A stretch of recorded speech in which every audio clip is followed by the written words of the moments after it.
Assalamualaikum warahmatullahi wabarakatuh. Apa kabar hari ini anak-anak? Alhamdulillah, mudah-mudahan dimanapun kita berada, semoga Allah selalu memberikan kita kesehatan. Nah, untuk pertemuan kali ini, kita akan membahas tentang tata cara pelaksanaan ibadah haji. Pada minggu lalu, Ibu menyuruh kalian untuk mencari terlebih dahulu bagaimana tata cara pelaksanaan haji tersebut. Nah, bagaimana? Udah dicari? Oke, sebelum kita ke pembelajaran, maka alangkah baiknya kita awali pembelajaran kali ini dengan bersama-sama membacakan basmalah. Bismillahirrohmanirrohim. Sebelum lebih lanjut, maka silahkan kalian isi absen terlebih dahulu di bawah ini ya. Adapun tujuan dalam pembelajaran kali ini, Ibu mengharapkan kalian mampu mengetahui tata cara pelaksanaan ibadah haji dan mampu mempraktikkan tata cara pelaksanaan ibadah haji dengan baik dan benar ya. Nah, silahkan kalian simak terlebih dahulu materinya, oke? Kali ini kita akan membahas tentang tata cara pelaksanaan ibadah haji. Tata cara pelaksanaan ibadah haji diawali dengan ihram, yaitu niat dengan bulat dan ikhlas semata-mata karena Allah. Sebelum ihram, jamaah haji disunahkan untuk mandi, memotong kuku, berwudu, memakai wangi-wangian, memotong rambut, dan berpakaian ihram. Adapun pakaian ihram untuk pria berupa 2 helai kain putih yang tidak berjahit, 1 diselendangkan dan 1 lagi disarungkan. Adapun untuk wanita berupa pakaian yang menutup seluruh tubuh kecuali muka dan 2 telapak tangan, yaitu tidak boleh memakai cadar penutup muka dan tidak boleh memakai sarung tangan. Nah, setelah tadi sunah-sunah ihram dilakukan, maka berniatlah untuk ihram. Adapun niat ihram yaitu Bismillahirrahmanirrahim, nawaitul hajja wa ahramtu bihi lillahi ta'ala, yang artinya aku berniat haji dan ihram karena Allah Ta'ala. Nah, setelah jamaah haji berniat ihram, maka ada larangan-larangan tertentu ketika berihram. Yang pertama, jamaah haji tidak boleh memakai wangi-wangian. Yang kedua, tidak boleh menggunting kuku, mencukur rambut, dan lain-lain. Yang ketiga, tidak boleh membunuh binatang. Yang keempat, tidak boleh menikah atau menikahkan. Yang kelima, tidak boleh berhubungan antara suami dan istri. Yang terakhir yaitu tidak boleh berkelahi. Nah, jika larangan tersebut dilakukan, maka jamaah haji harus melakukan bayar dam atau denda. Selanjutnya, pada tanggal 8 Zulhijjah, rombongan jamaah haji diberangkatkan menuju Padang Arafah. Sebelum berangkat, mereka membaca talbiyah 3 kali, kemudian diteruskan membaca sholawat kepada Nabi Muhammad SAW dan keluarganya.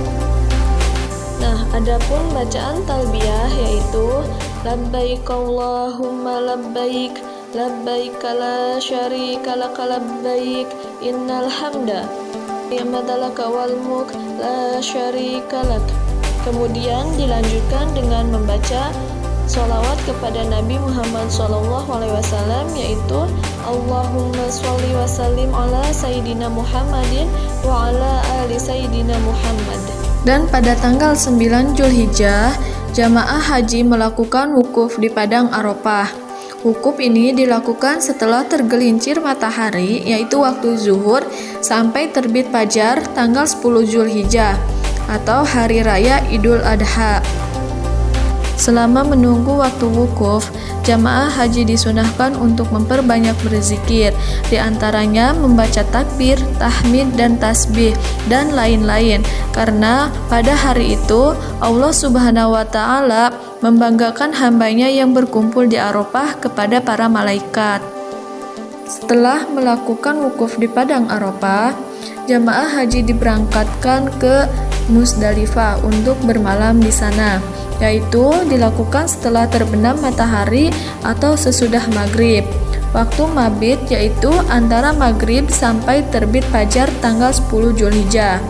Nah, pada waktu tiba di Musdalifah, mereka harus mencari dan mengumpulkan batu kerikil sedikitnya 7 butir untuk melempar jumroh Aqobah pada hari raya 10 Zulhijjah. Pada tanggal 10 Zulhijjah, jamaah haji melempar jumroh di Mina. Sesudah terbit matahari, para jamaah segera melempar jumroh Aqobah 7 kali lemparan, dan setiap lemparan disertai dengan bacaan Bismillahi wallahu akbar. Setelah melempar jumroh pada tanggal 10 Zulhijjah, para jamaah haji mabit di Mina dan mengumpulkan batu-batu kerikil untuk melempar jumroh Aqobah, Wusto, dan Ula pada hari tasyrik tanggal 11, 12, dan 13.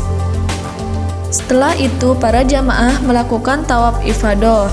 Ya, adapun syarat dalam tawaf ifadah yaitu pertama, menutup aurat, kedua, suci dari hadas besar, hadas kecil, dan suci dari haid. Yang ketiga, Ka'bah berada di sebelah kiri selama tawaf mengelilingi Ka'bah 7 kali. Yang keempat, tawaf harus dilakukan di Masjidil Haram, tidak boleh di luar Masjidil Haram. Nah, cara melaksanakan tawaf. Yang pertama, memulai dari Hajar Aswad disertai dengan niat tawaf ifadah dengan melafalkan Bismillahirrahmanirrahim. Nawaitu an atufa bihadal baitil atiq sab'ata aswatin tawafal haji lillahi ta'ala. Yang artinya, saya berniat tawaf mengelilingi Ka'bah atau Baitil Atiq dengan 7 putaran semata-mata karena Allah semata. Dan yang kedua yaitu mengelilingi Ka'bah berlawanan dengan arah jarum jam, atau Ka'bah berada di sebelah kiri sebanyak 7 kali putaran. Setelah selesai tawaf ifadah, jamaah haji selanjutnya mengerjakan sa'i yang dimulai dari Bukit Safa dan diakhiri di Bukit Marwah sebanyak 7 kali. Setelah para jamaah melakukan rukun haji, maka sebagai penutupnya adalah tahalul. Tahalul ialah menggunting rambut paling sedikit 3 helai dan disunahkan dicukur seluruhnya bagi pria, dan bagi wanita cukup menggunting 3 helai saja. Selanjutnya yaitu pengertian umroh. Menurut pengertian bahasa, umroh berarti berziarah. Sedangkan menurut istilah, umroh adalah ziarah ke Ka'bah, tawaf, sa'i, dan memotong rambut.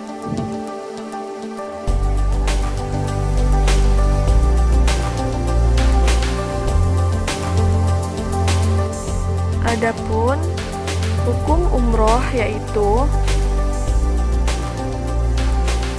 hukumnya wajib sebagaimana haji.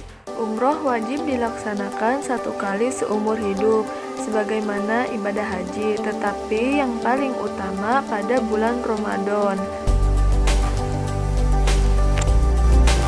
Adapun dalil umroh yaitu Bismillahirrahmanirrahim wa atimul hajja wal umrata lillah. Artinya, dan sempurnakanlah haji dan umroh karena Allah Ta'ala. Selanjutnya ada syarat dan rukun umroh. Adapun syarat umroh itu tidak jauh berbeda dengan syarat haji. Yang pertama Islam, yang kedua berakal, yang ketiga balik, yang keempat merdeka, dan yang kelima mampu. Adapun rukun umroh yaitu yang pertama ihram, yang kedua tawaf, yang ketiga sa'i, dan yang keempat mencukur rambut, yang kelima tertib. Untuk pembahasan yang terakhir yaitu wajib umroh. Wajib umroh ini terdapat 2 macam. Yang pertama yaitu berihram sesuai mikotnya, dan yang kedua yaitu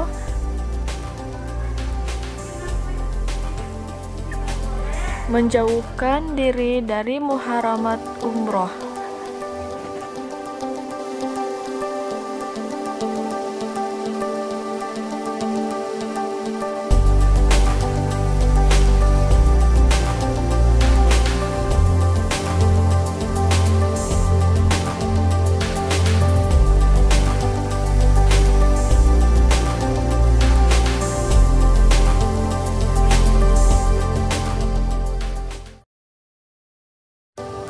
Bagaimana? Sudah kalian simak materinya? Jadi kesimpulannya bahwa tata cara pelaksanaan ibadah haji itu meliputi ihram, wukuf di Padang Arafah, bermalam di Musdalifah, melempar jumroh, mengerjakan sa'i, dan tahallul ya. Jika ada pemaparan atau penjelasan yang kurang jelas, maka silakan kalian tanyakan kepada ibu ya. Untuk minggu depan kita akan membahas tentang pelaksanaan umroh. Jadi sebelum ibu yang membahas, silahkan kalian bahas terlebih dahulu atau cari terlebih dahulu materinya di internet ataupun buku paket ya. Mudah-mudahan suatu saat kita bisa berkunjung ke Baitullah, insya Allah ya, amin. Sebelum ibu tutup, ibu berpesan kepada kalian bahwa bersungguh-sungguhlah dalam belajar, karena kesungguhan itu kunci dari kesuksesan dalam mencari ilmu. Akhirul kalam, wassalamualaikum warahmatullahi wabarakatuh.